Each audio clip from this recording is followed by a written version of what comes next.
Bonjour, il est 8h30 en direct sur Boursorama. C'est une émission spéciale aujourd'hui avec la présence en exclusivité dans Ecorama du gouverneur de la Banque de France, François Villeroy de Galhau. Bonjour. Bonjour David Jaco. Merci d'être là avec nous en direct sur Boursorama. La BCE a frappé fort hier, c'est ce que tout le monde a reconnu avec cette nouvelle hausse de taux de 0,75%. Et en même temps, on se dit qu'avec une inflation à 10%, vous n'aviez pas trop le choix.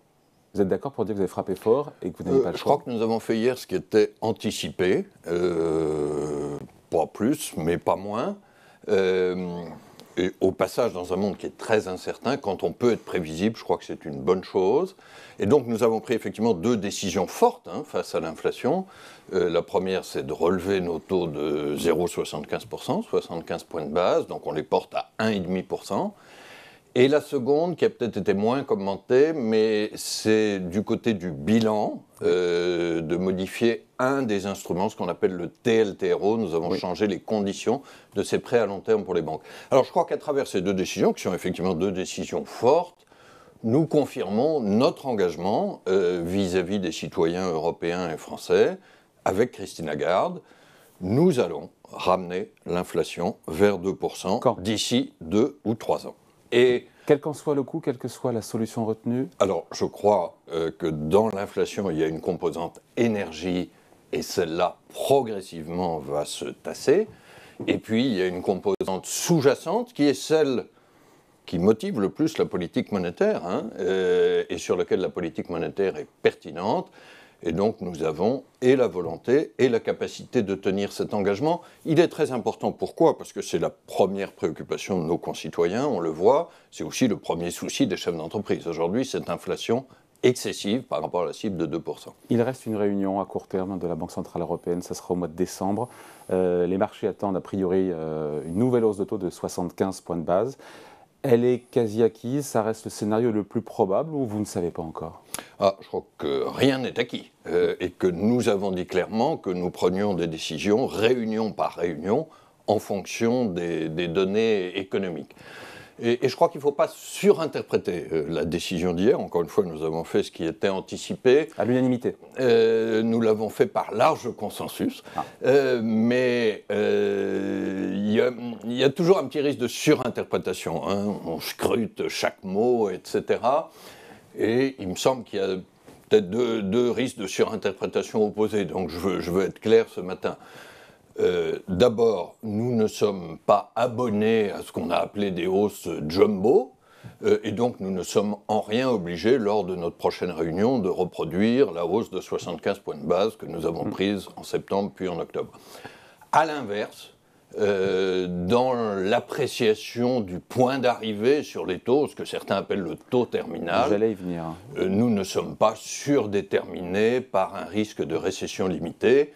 Notre boussole, c'est l'inflation. Voilà, je veux donner ces deux précisions clairement pour éviter les surinterprétations trop restrictives ou trop Ça veut dire que même s'il y a récession, colombe. Rien n'arrêtera la Banque Centrale Européenne dans sa décision d'aller vers une inflation à 2% d'ici 2-3 ans. Même s'il y a récession. Encore une fois, ce n'est pas une décision, c'est l'engagement que nous prenons. La volonté. Pourquoi ? La volonté. La volonté et la capacité. Pourquoi ? Parce que c'est notre mandat. C'est notre mandat. Les textes de nos démocraties, le traité européen, je vous rappelle qu'il a été adopté par référendum en France, nous confie comme mandat la stabilité des prix. Et au-delà de ce mandat juridique, il y a aujourd'hui un souci politique et économique évident. Alors après, vous dites rien n'arrêtera. Non, on regarde la situation économique comme elle est. Qui se dégrade. On regarde. Qui se dégrade. Oui, mais les chiffres d'inflation à 9,9% sont beaucoup trop élevés. Et c'est très important, David Jaco, je crois qu'il ne faut pas opposer l'inflation et la croissance. Trop d'inflation, c'est mauvais pour la croissance. Ça joue déjà aujourd'hui, ça jouerait encore plus dans la durée si cette inflation était persistante, s'installait. Et ça, je crois que c'est une expérience très forte, donc il faut mieux traiter l'inflation à temps, ce que nous faisons. Le taux neutre, alors c'est un peu théorique, mais c'est le taux qui ni ne freine, ni ne soutient l'activité. Tout le monde s'accorde à dire, et beaucoup de gouverneurs aussi en ont parlé, de 2%. Ça veut dire qu'on est quasiment arrivé... vu qu'on est sur le taux dépôt 1,5%, le fameux voyage dont a parlé hier Christine Lagarde, il est déjà bien avancé ? Oui, moi j'aime bien aussi cette expression du voyage. Je crois que ça décrit, dans un voyage, il y a plusieurs étapes. La première étape dans laquelle nous sommes, c'est la normalisation, c'est-à-dire de ramener le taux d'intérêt vers un taux normal, ou ce qu'on pourrait appeler le taux neutre, je vais y revenir. C'est l'étape dans laquelle nous allons vite, dans laquelle nous avons fait des progrès substantiels, ce que nous avons dit hier, mais c'est une étape qui n'est pas terminée. Alors, la fin de cette étape, c'est cette notion de taux neutre. Alors, une minute peut-être là-dessus, David Jaco, c'est une notion qui est claire économiquement. Cette notion de taux neutre, elle existe depuis plus d'un siècle. Si on voulait être pédant, certains l'appellent le taux vixelien, du nom de Knut Wicksell, l'économiste norvégien qui l'avait mis en avant. C'est un taux qui ne stimule ni ne freine l'inflation et la croissance. Il est bien à 2% aujourd'hui. Alors, si je prenais l'image d'une voiture, vous voyez, on a levé le pied de l'accélérateur, mais on n'appuie pas sur le frein. Hein. Alors, c'est économiquement très important. La difficulté du taux neutre, c'est que ça ne se mesure pas. Bon. Et donc, il y a diverses estimations. Notre estimation à nous, Banque de France, c'est que ce taux neutre est autour de 2%. Donc on est bien avancé sur le chemin dont parle Christine Lagarde. Encore une fois, je ne veux pas passer des heures sur l'estimation, je dis mon estimation à moi.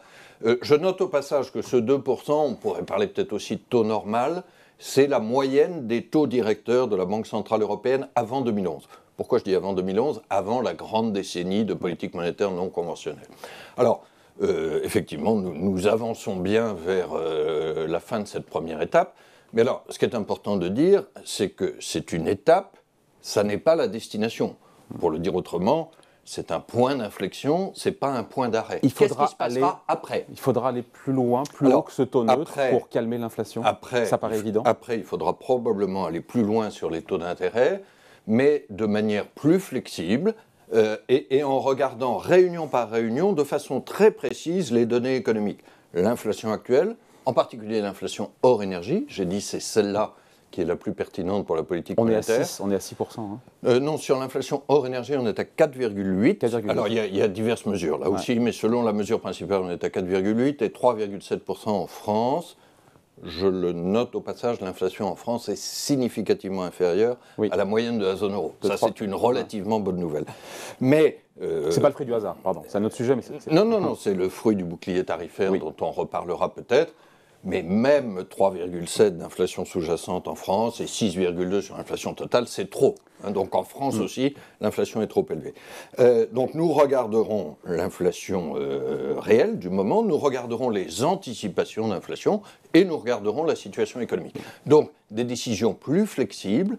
Et puis, dans cette deuxième étape, il y aura le début de la réduction du bilan. J'ai fait allusion tout à l'heure à cette mesure sur le TLTRO. Alors ça, nous avons dit que nous parlerions du reste du bilan au mois de décembre et nous commencerons là-dessus prudemment pour accélérer ensuite, on y reviendra sans doute. En 2023, a priori, la baisse du bilan de la BCE, ce sera pour 2023, dans les faits. Alors, je ne veux pas être trop précis sur les dates, mais je reviens sur les étapes du voyage. Aujourd'hui, une normalisation. Ça concerne les taux d'intérêt. Dans cette étape, il faut aller vite. Notre première arme de politique monétaire, notre premier instrument, ce sont les taux d'intérêt. Et ça reste C'est pour ça qu'on a commencé par ça et c'est pour ça qu'il fallait aller vite.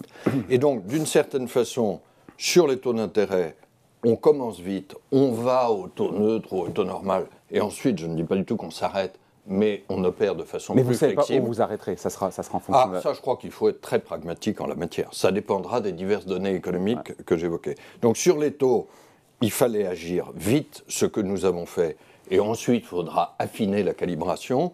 Je dirais que sur le bilan, d'une certaine façon, c'est l'inverse, c'est-à-dire qu'il faudra commencer prudemment et accélérer progressivement.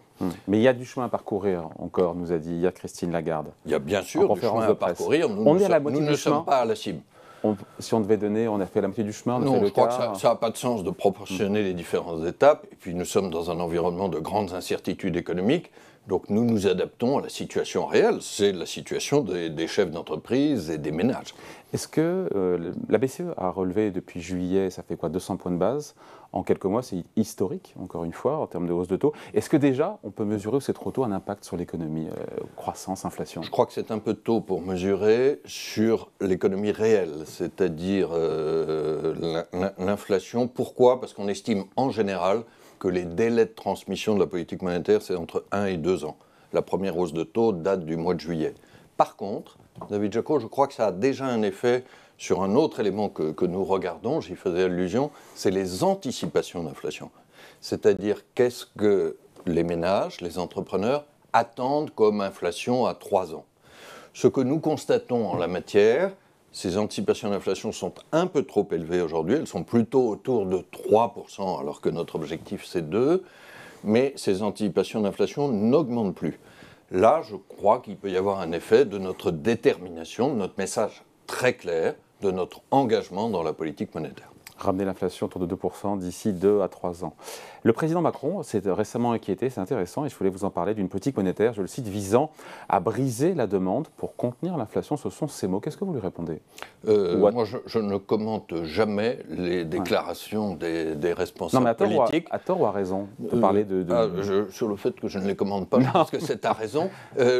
Si vous citez d'ailleurs le président de la République, il se trouve qu'il a fait une déclaration un peu différente mercredi soir, mais encore une fois, je ne commente pas, nous faisons notre travail. C'est à nous de l'expliquer, ce que je fais ce matin. Bon, parce que derrière la question, au-delà de la déclaration du président, c'est de dire qu'il y a des plans de soutien au pouvoir d'achat dans différents pays. On a vu en Allemagne 200 milliards d'euros, en France aussi. Il y a des plans pour aider les citoyens. Et on se dit que ça ne vous aide pas en termes de policy mix, politique budgétaire, politique monétaire, ça ne vous aide pas dans votre lutte contre l'inflation, parce que ces plans favorisent directement et indirectement l'inflation. Là, on rentre dans une autre question compliquée, David Jaco. D'abord, vous regardez les autorités budgétaires dans tous les pays européens, il se trouve que la France l'a fait un peu avant les autres, mais toutes aujourd'hui prennent des mesures pour diminuer l'impact de la hausse de l'énergie pour les ménages et les entreprises. Et je crois que c'est compréhensible. Voilà, c'est une attente de justice de la part notamment de nos concitoyens les plus défavorisés, qui souffrent plus de la hausse des prix de l'énergie. C'est une attente de compétitivité de la part des industriels. Alors, quels sont les effets de ces mesures budgétaires sur l'inflation? Exactement, c'est le sujet. À court terme, ça limite l'inflation. On parlait tout à l'heure de l'inflation française. Je le dis, en indice européen, on est à 6,2. Ça se compare à une moyenne européenne, David Jaco, de 9,9. Oui. Et donc, l'inflation en France, aujourd'hui, c'est la plus faible des 19 pays de la zone euro. Ça, c'est plutôt un atout relatif. Et la principale explication de cet écart, c'est l'efficacité du bouclier tarifaire. Alors, ce bouclier tarifaire... Il coûte 100 milliards d'euros sur 3 ans. Alors, il y a un coût pour les finances publiques et il est forcément temporaire. On ne peut pas vivre éternellement avec des prix de l'énergie subventionnés, y compris pour réussir la transition climatique. D'ailleurs, c'est très important que le signal prix et l'augmentation du prix des énergies fossiles soient répercutés dans l'économie. Donc c'est temporaire, et au moment où on en sort, on perd un peu cet avantage d'inflation. Tout dépendra de l'évolution des prix mondiaux de l'énergie. On sort progressivement du bouclier tarifaire. Peut-être que les prix mondiaux de l'énergie, ce qu'on constate ces derniers mois, ont tendance à baisser. Mais à court terme, il y a un effet favorable. Alors, il y a une autre question que vous posez, c'est est-ce qu'une stimulation budgétaire peut nourrir excessivement la demande c'était ça. Et du coup, et du coup pousser l'inflation. Mais je crois qu'il faut être honnête, il faut regarder aussi l'effet positif à court terme, ce que j'ai fait. Là, je crois que c'est la question de l'orientation budgétaire. Est-ce qu'elle est plus ou moins accommodante? Aujourd'hui, je crois que ce qui est très important, c'est qu'on peut comprendre qu'il y ait des mesures de soutien sur l'énergie. Encore une fois, elles doivent être temporaires, elles doivent être autant que possible ciblées. Et ne pas encourager trop la consommation d'énergie, parce que ça serait contre-productif. C'est pas trop ce qu'on a fait en France. Oui, on y reviendra peut-être, parce que là, il commence à y avoir des exemples intéressants en Europe, les Pays-Bas ou l'Allemagne, j'y reviendrai dans un instant. Donc, temporaire, ciblé, n'encourageant pas la consommation d'énergie, ça serait un paradoxe, il faut être dans la sobriété énergétique. Mais si on fait ça, je crois que raison de plus pour être sérieux, efficace, sur la maîtrise des autres dépenses. Ça, la Banque de France le dit traditionnellement, je le redis ce matin. La probabilité, je cite Christine Lagarde, d'une récession se profile beaucoup plus à l'horizon. C'est ce qu'elle nous a dit hier. Propos assez pessimistes de la présidente de la BCE, ou à l'évidence, parce que les perspectives économiques s'assombrissent jour après jour? Je crois que sur le risque de récession, il faut être pragmatique, là aussi, et regarder la réalité. Alors, sur la France, d'abord, qui est ce qui nous intéresse en premier, nous, Banque de France, au mois de septembre, nous avons fait une prévision pour 2023 qui était une fourchette, ce qui est assez inhabituel. Pourquoi ? parce qu'il y a une incertitude. Fourchette assez large. Beaucoup plus grande que d'habitude. Donc notre fourchette, je le redis ce matin, c'est entre une croissance légèrement positive, à plus 0,8, et une récession limitée à moins 0,5. Voilà, c'est cette fourchette-là. Ce matin, je n'ai aucune raison de changer cette fourchette, y compris on vient d'apprendre le taux de croissance de l'économie française au 3e trimestre. Plus 0,2. Là, plus 0,2. C'est très très proche de ce que nous avions prévu, nous, Banque de France, à plus 0,25. Donc ça veut dire une croissance résiliente cette année et au moins un ralentissement significatif l'an prochain. Mais encore une fois, je n'ai pas de raison de changer notre prévision de mi-septembre. Si maintenant je regarde la zone euro dans son ensemble, alors là, on n'avait pas affiché une fourchette, on avait affiché une prévision à plus 0,9 l'an prochain. Le FMI est à plus 0,5%. Oui, incontestablement. Je crois que depuis la prévision de mi-septembre, il y a un certain nombre de signes de ralentissement, y compris chez certains de nos voisins importants, dont l'Allemagne. Donc, il y a un certain nombre de facteurs qui tirent à la baisse cette prévision. Maintenant, réponse, si vous voulez bien, le 15 décembre. Oui, c'est notre prochain Conseil du gouvernement monétaire, ça sera notre prochaine prévision. Ouais. Le FMI qui nous dit quand même que plus de la moitié des pays de la zone euro seront l'année prochaine en récession technique de baisse consécutive du PIB. Le FMI est trop sombre. À chaque fois, je crois que ce sont des probabilités. Vous savez, il faut être modeste en général, et particulièrement dans la période que nous vivons. On regarde les données, on essaye de faire des prévisions. La récession n'est pas inévitable. Je vous ai dit pour la France, nous avons une fourchette entre une croissance ralentie mais qui reste positive et une récession limitée. Je le redis ce matin. Je crois d'ailleurs qu'il ne serait pas de mauvaise méthode de donner un peu plus des fourchettes dans ces périodes d'incertitude. Notre rôle, c'est d'éclairer au maximum les décideurs économiques qui nous écoutent. Ça n'est pas de prétendre tout savoir à l'avance. Mais dans un scénario, François Villard de Galhau, plus défavorable en termes de croissance, est-ce que si récession technique, si je dis bien, je conditionne, si tout ça devait se produire l'année prochaine, est-ce que ça compliquerait l'équation pour la BCE? Je crois qu'il faudrait regarder quel serait l'effet sur l'inflation. Alors là, les économistes, on a parlé du taux neutre tout à l'heure, emploient un autre concept qui est ce qu'on appelle la courbe de Phillips, c'est-à-dire quelle est la relation entre la croissance et l'emploi d'un côté et l'évolution des prix de l'autre. Il y a des très grands débats que je vous épargne pour savoir si la pente de cette courbe de Phillips a à nouveau augmenté. Nous verrons. Mais je crois que nous regarderons l'effet sur l'inflation. Si je reviens sur la France, nous avons dit que s'il y avait une récession, ce que nous ne pouvons pas exclure, elle serait a priori limitée et temporaire. Mais s'il y a petite récession tout en ayant trop d'inflation, ça ne vous arrête pas dans votre long voyage et dans ce chemin qui est le vôtre? L'intérêt de tout le monde, David Jaco, c'est qu'on sorte de cette inflation excessive. Il y a un épisode qu'il faut se rappeler sur le plan économique. C'est le dernier épisode de grande inflation et il a été beaucoup plus fort et beaucoup plus long qu'aujourd'hui. C'est la fin des années 70, après les chocs pétroliers. On a laissé à l'époque s'installer une inflation à 2 chiffres pendant plusieurs années, ce que nous ne ferons pas. Et ce qui s'est passé à ce moment-là, c'est que pour en sortir, je fais partie malheureusement de ceux qui ont vécu cet épisode, vu mon âge. Pour en sortir, il a fallu que la Banque centrale américaine monte ses taux extrêmement fortement. C'était Paul Volcker qui était 15%. Président de la Fed, 15%, même 20% à certains moments, et là provoque une récession forte. C'est ça que nous voulons éviter. Mais au passage, c'est quand même grâce à cette action qu'on a connue 40 ans avec une inflation extrêmement limitée, ce qui était une bonne chose. Enfin, 15%, on est aujourd'hui à 1,5%. Non, mais je crois que c'est précisément ce qu'il s'agit d'éviter. Mais l'inflation, c'est une maladie de l'économie, et je crois que tout le monde le ressent. Comme toute maladie, plus on la traite tôt, moins le traitement doit être lourd. C'est ça que nous opérons.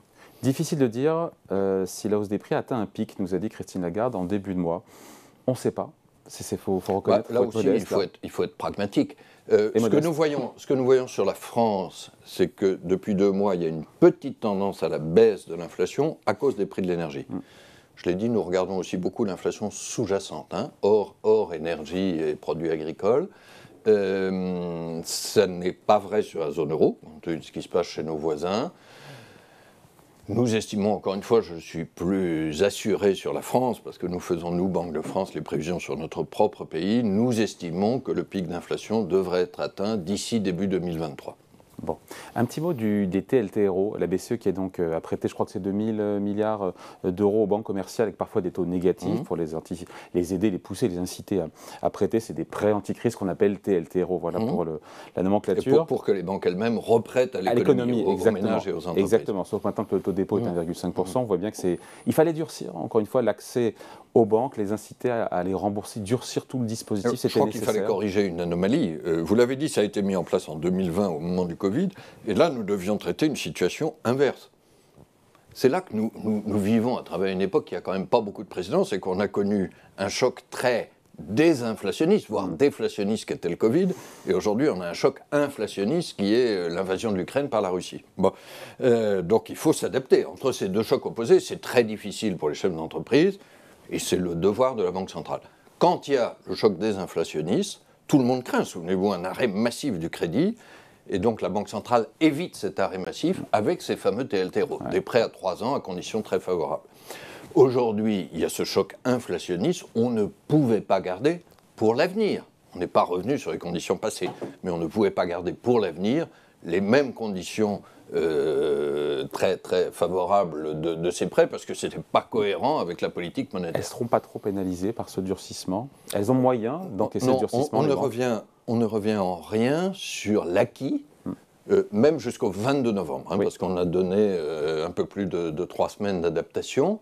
Et si des banques estimaient que les nouvelles conditions des TLTRO, pour l'avenir, pour les mois qui viennent, ne leur conviennent pas, à ce moment-là, il y a une capacité de rembourser d'ici le 22 novembre. Bon, dernier point sur le QT, Quantitative Tightening, pas de décision, pas d'annonce hier, on en a parlé tout à l'heure rapidement, mais a priori on en saura plus au mois de décembre sur cette possible réduction du bilan. On aura une annonce, encore une fois, sur ce qui nous attend, ça sera lors de la prochaine réunion. D'abord, je fais le lien avec votre question précédente. Le TLTRO, c'est un instrument de bilan. Oui. Ça augmente la taille du bilan de la Banque centrale, puisque nous prêtons aux banques. Donc, c'est une toute première étape si les banques sont amenées à rembourser une partie de leur TLTRO. Alors, il reste 2 très gros programmes sur le bilan. Ce qu'on appelle l'APP, qui était un programme qui date de 2015, oui. Et puis le PEP, qui est un programme de Covid qui date de 2020. Là, nous avions échangé quelques principes. Pardon, PEP, c'est 1850 milliards d'euros, et l'APP, c'est, j'ai plus les chiffres en tête. L'APP, c'est en plusieurs centaines de milliards d'euros, mais le total représente effectivement plusieurs trillions, comme on dit, plusieurs milliers de milliards. Ouais, on est à 9 Ces chiffres peuvent paraître très importants, il faut les rapporter à la taille des chocs, dont le choc Covid, et à la taille de l'économie européenne. Alors, nous avions discuté un peu de quelques principes lors d'un séminaire que nous avions eu début octobre. Nous n'en avons pas parlé lors de notre réunion du Conseil des gouverneurs hier et avant-hier, et nous avons dit que nous y reviendrions au mois de décembre. Comme je l'ai dit, ça fait partie des étapes. On commence par les taux d'intérêt parce que c'est le premier instrument. Et là, il fallait aller vite, puis ensuite affiner la calibration. Le bilan est un instrument complémentaire, donc il vient après. Et là, on commence prudemment. Pour accélérer ensuite. Pourquoi est-ce qu'on commence prudemment? Je crois que c'est important de le dire. Parce que d'abord, c'est un instrument dont on connaît moins bien les effets que les taux, donc il faut tester un peu la calibration. Et puis là, on a une référence parmi d'autres, c'est la Federal Reserve américaine qui avait réduit la taille de son bilan en 2018-2019 oui. Et qui à un moment a dû ralentir parce qu'il y avait des effets de marché qui n'avaient pas été anticipés. Ouais. Donc je crois qu'il vaut mieux commencer prudemment et accélérer ensuite. Dernière question avant de se quitter, qu'est-ce que vous inspire, François-Hédouard Gallo, la récente crise de la dette britannique? Quand même, ce qui s'est passé, la flambée sur les taux souverains anglais, et puis des marchés qui indirectement quand même ont fait plier un gouvernement qui voulait pratiquer une politique fiscale très très agressive, sans aucun financement, avec des baisses d'impôts massives. Qu'est-ce que ça vous inspire? Je pense que les marchés ont fait plier le gouvernement, et puis je m'épargnerai tout commentaire spécifique britannique sur ce paquet budgétaire qui avait été annoncé. Je relève juste avec vous une espèce de paradoxe de termes. Si vous vous souvenez, tout ce qui a déclenché ça, c'est ce que le précédent chancelier d'échiquier avait appelé un mini-budget. Ouais. Il n'avait de mini que le nom. Entre nous, c'était des baisses d'impôts massives et non financées. Qu'est-ce que ça nous dit de l'époque dans laquelle on est? Aujourd'hui, quand vous regardez les taux britanniques, ils sont revenus même en dessous du niveau qu'ils avaient avant ce mini-budget. Donc je crois que les choses peuvent être corrigées. Alors, il y a plein de commentaires de politique britannique pour lesquels je ne suis pas qualifié, et je l'ai dit tout à l'heure, la Banque de France est indépendante et ne fait pas de commentaires politiques. Après, il y a peut-être 3 leçons très rapidement. La première, c'est qu'il faut quand même essayer d'être prévisible et de ne pas infliger des surprises supplémentaires dans un environnement très incertain. Je l'ai dit pour ce qui concerne la politique monétaire. Le deuxième, c'est qu'il faut éviter, vous y faisiez allusion tout à l'heure, d'avoir une politique budgétaire qui soit trop expansionniste, qui creuse trop les déficits au-delà des mesures temporaires de soutien sur l'énergie. Et objectivement, c'était l'erreur de ce mini-budget britannique. Et puis il y a un troisième enseignement qui est plus technique et qui est le plus utile pour nous, autorités financières, c'est qu'on s'est aperçu à cette occasion que des non-banques, en l'occurrence les fonds de pension, utilisaient des instruments dérivés de façon beaucoup plus forte qu'on ne pensait, et qu'il y avait une espèce de cercle vicieux, c'est-à-dire que ces fonds de pension devaient faire face à des risques accrus sur leurs produits dérivés. Alors là, je crois que ça c'est très important, nous sommes en charge aussi de la stabilité financière. On a fait un énorme travail, David Jaco, depuis la grande crise financière de 2009-2011 sur les banques. C'est le fameux BAL 3. On a fait un gros travail sur les assurances en Europe, Solvabilité 2. Mais sur les non-banques, qui sont notamment encore plus développées dans le monde anglo-saxon, c'est les fonds, c'est les pensions. Nous n'avons pas de fonds de pension en France. Mais sur les non-banques, il y a des sujets de liquidité, d'utilisation des produits dérivés, de transparence sur les données qu'il faut régler maintenant. En zone euro aussi. Alors, il y en a moins en zone euro. Je disais, nous n'avons pas d'inquiétude à cet égard en France. Il y en a plus dans des grands pays anglo-saxons, à commencer par la première économie du monde. Mais je crois qu'il faut plus de transparence. Et là, ce sont souvent des sujets de liquidité et non pas de solvabilité au sens capital. Mais c'est pouvoir faire face à ces besoins de liquidité.